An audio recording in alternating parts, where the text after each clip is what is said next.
Hi, this is Paul from Outerloop Coaching and OuterloopCoaching.com. I'm here in this video to talk to you about where your best fans are. I think there's some really intense and interesting and valuable information that I'm about to give you in this video, so please stick through the whole thing. Please like the video so that other people will be able to find it. Subscribe, hit the little bell so you get the alerts every time we put a new video up, which is 1 or 2 every single week, give or take. And please, what else? Share, comment. Where are your best fans? Where are you finding your best fans? All right, let's get started. Your best fans, in my mind, are the fans who are going to move your career forward. They're the ones who are going to make your career in music possible. And there's tiers to these fans, right? There are, let's start with the I hate to say it, but sort of the bottom, right? Those are the people who subscribe to you on social media. They like your posts, things like that. They may share your posts. They may share your music with their friends and that sort of thing. And that has some value because they're spreading the word about you. And so it is helping your career, but it isn't helping you pay the rent. It ain't helping keep the van on the road. So they're kind of the lowest tier. They're valuable because you need as many of those fans as you possibly can get in order to convince the media to take you seriously, in order for labels to consider signing you, for booking agents to be able to pitch promoters on how valuable you are going to be playing in particular markets. All of that feeds in. So all of those numbers matter. The number of people that you have following you on social media matter, but they don't really help you right now, today, pay the rent. And that's the next level of fan, right? So your big fans, and your big fans, you're gonna find them on your email list. I hope you are building an email list. I hope you're using, it could be something free like MailChimp, as long as, while I'm shooting this, they still have a free level. It's not all that great, but it's okay. If you're just getting started with an email list, it's okay to use. If you're willing to spend just a few bucks a month, I recommend a service called Active Campaign. Link is up here above my head. I'll be honest with you, I am an affiliate of Active Campaign, but that's because I use it and I love it, and it's fantastic. If you're on my email list, which is growing all the time, go to OuterloopCoaching.com. I'll be happy to give you something in exchange for coming onto my email list. If you're on, you see that I'm using Active Campaign almost every single day, getting you great information, and it's so easy to use. So use the link. And I also have a link down in the description in case you missed it or you need to check later. So why are the people on your email list so valuable? I'll tell you exactly why. It's because they have given you something of value to them already. They've already exercised and practiced that activity of giving you something of value to them. Now, it's not money, but it is their email address. And you know how it is. Every once in a while, you'll get something that you'll come across a pop-up or something and be like, hey, give us your email address. We'll send you coupons or whatever it is. And you think for a second, is that worth it?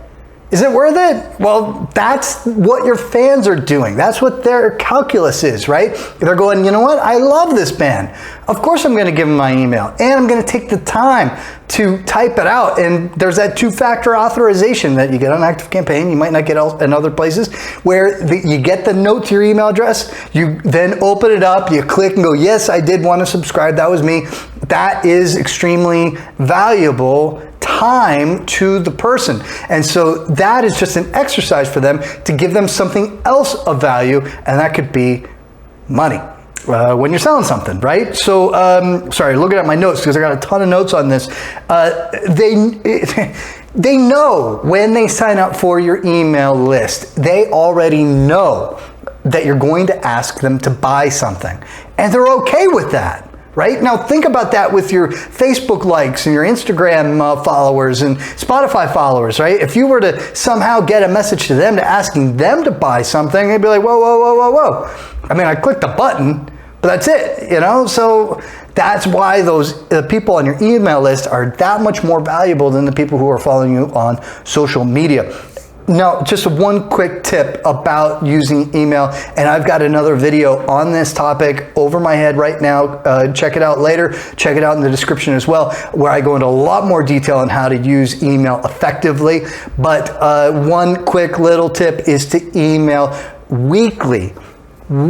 Every single week. Make it and this is where a tool, an autoresponder like ActiveCampaign or MailChimp can make this usable, although I'm not sure that MailChimp offers this on the free level, but you can schedule the emails to go out. So you can write 20 of them and then don't think about it for almost half a year, right? So that's what you're gonna wanna do. You wanna email people every single week, let them know what's going on, let them know what you're thinking about, let them know that you're alive, let them know that you care, and let them know that you want to inform them of something without selling them something right now. And that is going to encourage them to keep on opening your emails, and then eventually when you need to, ask them to buy something, whether it be a bundle or something new has come out, or you're just looking to raise some money in order to do a quick tour or repairs to your van or new equipment or whatever it is. You can make the ask to your list and they're already opening it up because you're not asking all the time, right? All you're doing is just giving them information. So email weekly, and don't email only when you're selling something. It's one of my biggest pet peeves is when there's a band I love are about to release an album. I get a ton of emails, I get a ton of social media activity, and then they release the album, and then they go on tour, and then it's over, and they don't care about me anymore as a fan. They disappear. They don't need me. And then for months and months, I'm wondering, geez, did they break up? What'd they do? Until eventually they email me again and going, hey, we got a new album coming out. I'm like, well, screw you, right? Like, I want that relationship as a fan. This is how we're working in music nowadays, right? And it doesn't have to be a real relationship, but it has to be, you have to care about your fans more than just when you're trying to sell them something. You have to care about them 24 hours a day, 12 months a year, really, right? Just don't email them that often. Okay, so your huge fans. Now, the fans that are even bigger than those fans that are on email are, your huge fans are on SMS. That is texting. They've given you their mobile phone number, their smartphone number, so that way you can text them. Now, not a lot of people are using this yet, but it's going to grow and grow as it gets tougher and tougher to get to people, and to, you know, the social media platforms make you pay to get to your fans. Your emails are really tough because people are changing emails all the time, and they're constantly either deluged with emails. So like they're not going to open it all the time. There needs to be separate folders now automatically set for emails to go to, just to kind of, you know, keep from being absolutely inundated. So SMS is that next level, and only some people are using it, but that's where your huge fans are. Don't ignore SMS, and don't ignore your fans on SMS, but don't abuse them. That is precious, that cell phone number. It's super precious. Do not abuse it. You can just send brief messages every once in a while, but know that the fans, these huge fans, these fans who absolutely love you and will support you financially and otherwise, who are on SMS, your SMS list.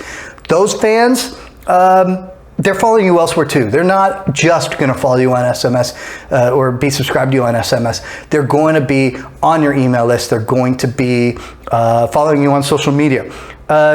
Before making a big ask to all of your fans, this is just sort of a final tip to kind of wrap up on this. Before making an ask, and an ask, like I said, could be something like, hey, we need to raise money for the van, we need to raise money for a tour, we need to raise money for going in the studio, things like that. You're selling them something, right? And just a big rush.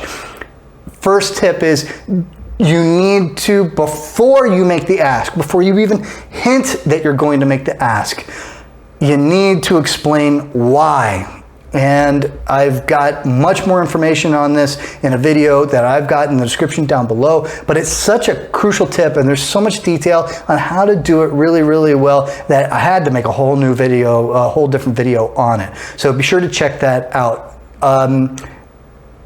Put a time limit on your ask, right? Don't just go, we're going to raise money until we hit the mark, right? Because there's no urgency in that.